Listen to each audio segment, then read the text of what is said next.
Assalamualaikum warahmatullahi wabarakatuh. Kawan, sebelum Anda memulai aktivitas hari, kita ikuti kajian Syarat Hikmah Dialog Fajar. Assalamualaikum warahmatullahi wabarakatuh.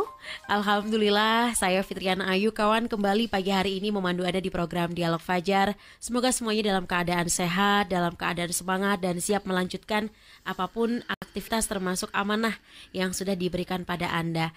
Dan hati-hati ya untuk Anda yang sudah berkendara, mungkin sambil mendengarkan Dialog Fajar pagi hari ini. Semoga fokusnya juga tidak terbagi. Insya Allah ilmu agama kita semakin kita perkuat, kawan ya. Apalagi masih di bulan Syawal seperti ini, rasanya itu masih apa? Kalau orang Jawa itu ngomongnya itu kerungon-kerungonen, ketok-ketokan Ramadan gitu, kawan ya. Nah, ternyata ada karakter positif, kawan, yang dipancarkan dari puasa Ramadan yang kita jalani sebulan penuh kemarin. Apa saja kira-kira? Kita langsung perdalam dengan Ustadz Abdurrahim Hasan dari Pesantren Al-Quran Nurul Falah, Surabaya. Assalamualaikum Ustadz Rahim. Waalaikumsalam warahmatullahi wabarakatuh, Mbak Ayu. Alhamdulillah. Sehat Ustadz ya? Alhamdulillah, sehat walafiat. Terima kasih sudah menyempatkan untuk mampir di Suara Surabaya, Alhamdulillah, Ustadz. Alhamdulillah. Kira-kira kita semua ini bisa memancarkan sepositif apa sih Ustadz dari puasa Ramadan kemarin itu, Ustadz? Monggo selengkapnya bersama Ustadz Abdurrahim Hasan. Ya, baik Mbak Ayu. Bismillahirrahmanirrahim. Assalamualaikum warahmatullahi wabarakatuh. Waalaikumsalam warahmatullahi wabarakatuh. Bismillahirrahmanirrahim. Alhamdulillahirabbil alamin, wassalatu wassalamu ala asrofil anbiya wal mursalin wa ala alihi wa ashabi ajmain, amma ba'du. Mbak Ayu dan kawan-kawan yang berbahagia, alhamdulillah, puji syukur kehadirat Allah Subhanahu wa taala yang selalu memberikan rahmat kepada kita, yang selalu memberikan nikmat kepada kita, yang selalu memberikan kesehatan kepada kita semuanya, sehingga pada pagi hari ini kita semua dalam keadaan sehat. Mudah-mudahan para pendengar juga demikian, selalu Allah berikan kesehatan.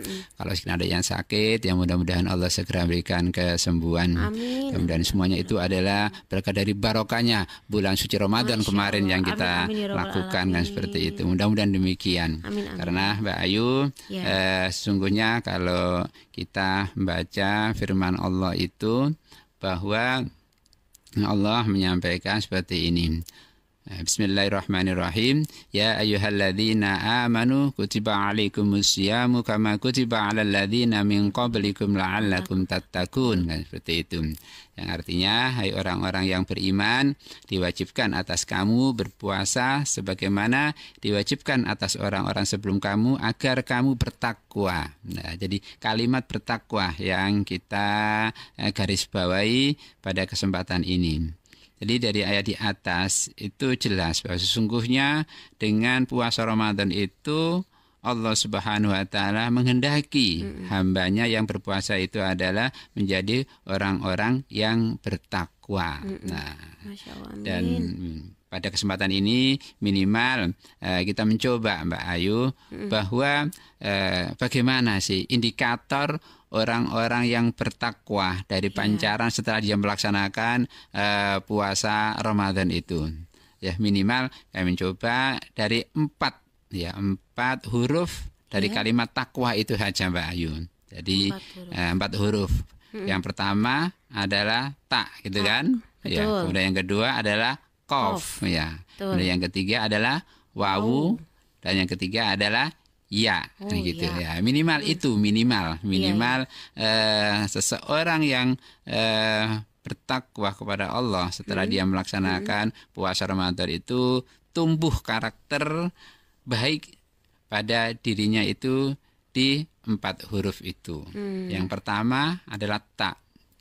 Ta adalah ta'awun, kita katakan begitu. Artinya orang-orang yang bertakwa dia itu saling tolong menolong. Ya, ta'awun itu bahasa Arab, Pak. Jadi tolong menolong. Jadi orang yang bertakwa itu dia suka menolong, suka memberikan bantuan kepada orang lain, suka memberikan bantuan kepada saudaranya. Ketika ada yang minta bantuan, dia segera datang. Dia suka sekali membantu, baik itu terkait dengan seseorang pribadi yang minta pertolongan atau mungkin kelembagaan, pembangunan masjid mungkin, pembangunan madrasah dan lain sebagainya.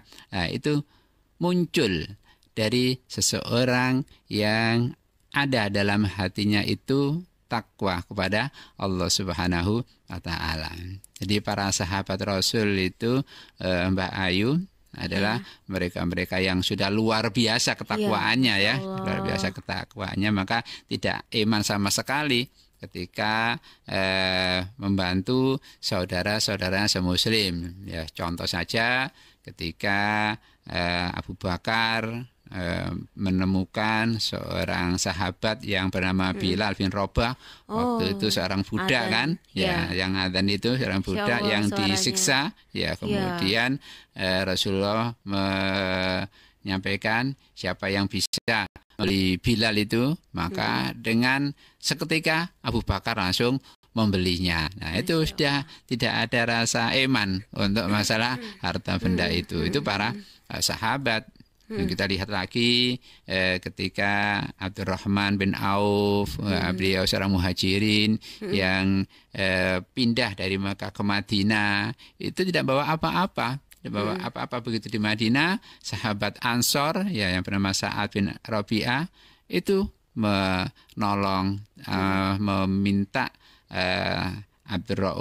Abdurrahman bin Auf tadi itu karena beliau punya harta dibagi dua saat ini. Abdurrahman, saya punya harta ini, silahkan saya bagi dua, separuh kamu, separuh saya. Dan tidak hanya hartanya Mbak Ayu, istrinya itu loh dibagi, punya istri dua diminta dibagi. Nah, itu saking tadi itu karena ya tumbuh takwa tadi, ketakwaan tadi. Kalau orang nggak tahu, nggak takwa nggak bisa seperti itu. Semuanya itu dilakukan karena Allah gitu ya Ustaz. Itu.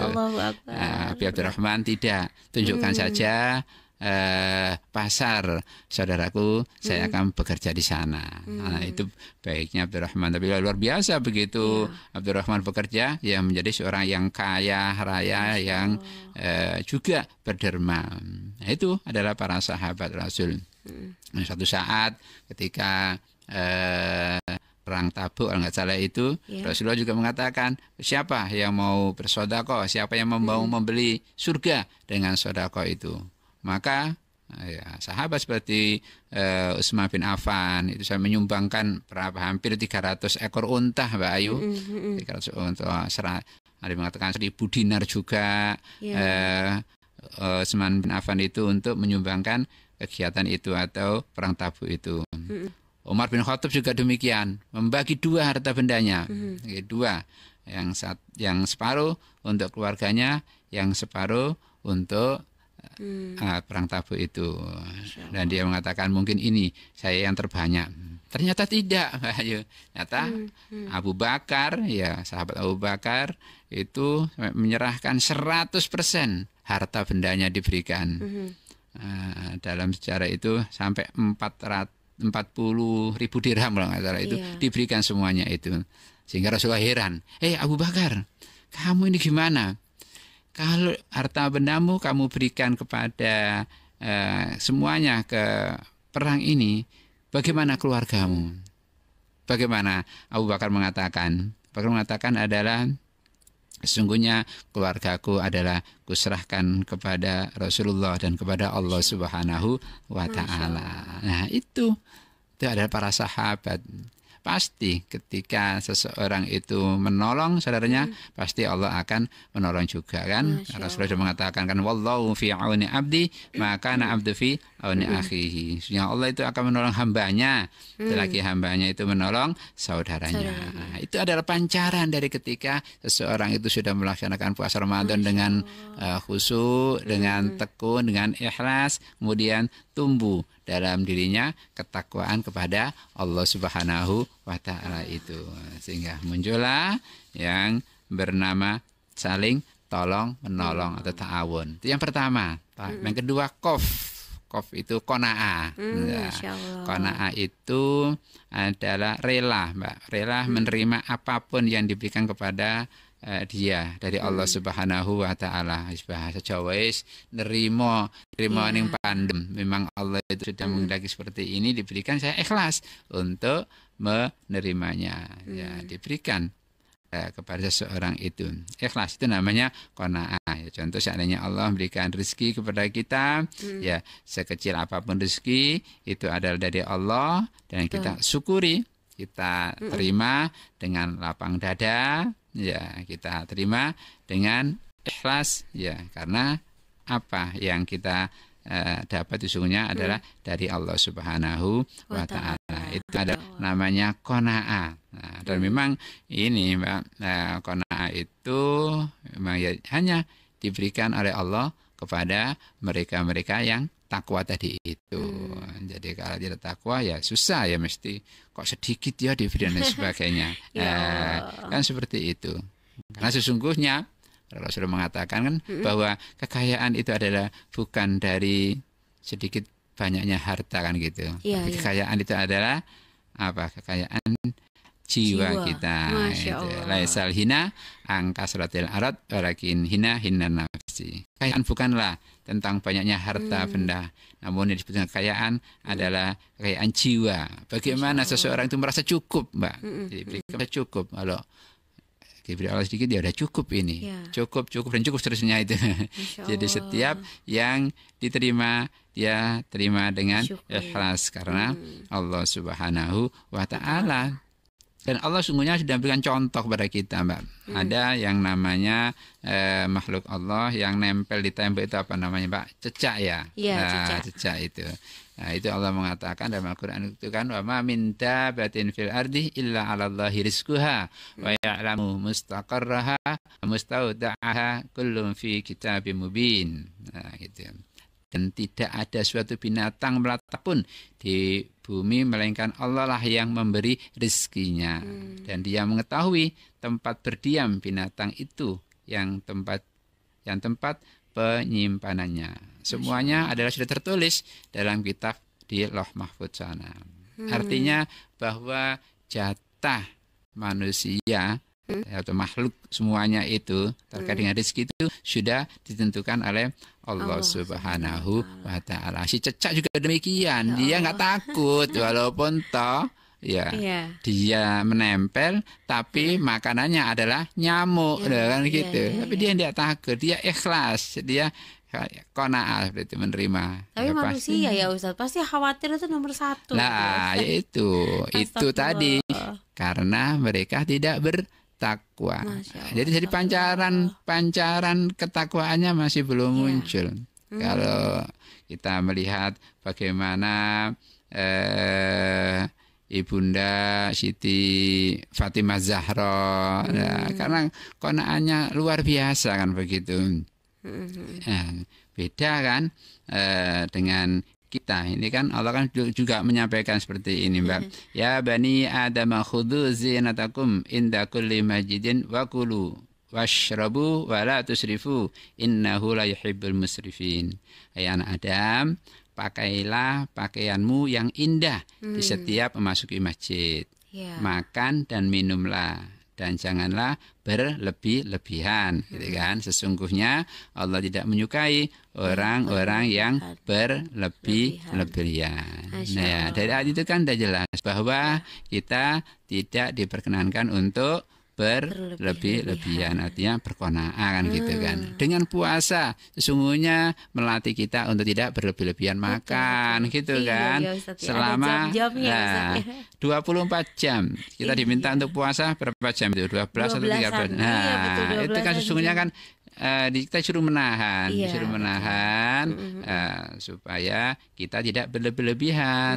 Tapi kenyataannya adalah banyak yang balas dendam. Apa balas dendamnya? Ketika berbuka, ya semuanya dimakan, semuanya diminum. Begitu mau sholat tarawih ngantuk kan gitu. Nah itu adalah kita kan seperti itu. Pakaian soalnya Mbak Ayu piro Mbak pakaian sampean Mbak. Masya Allah Ustaz. Malu saya. Nah itu apalagi ibu-ibu itu kan, ya ibu-ibu ada pakaian untuk arisan ada sendiri, ada pakaian untuk pesta sendiri, ada pakaian untuk pengajian sendiri, ada pakaian untuk kerja sendiri, dan lain sebagainya. Ada sendiri ya, mungkin satu tapi satu banyak gitu.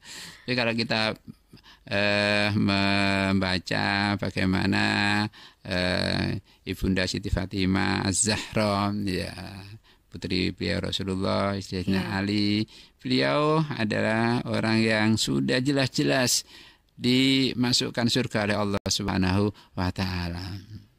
Pernah kita membaca berapa pakaiannya? Hanya satu, Mbak. Masya Allah. Hanya satu yang dipakai untuk bekerja, ya itu dipakai untuk ibadah, ya itu dan sebagainya. Itu ketika sobek, ya pakaiannya itu jahit, beliau jahit sendiri itu.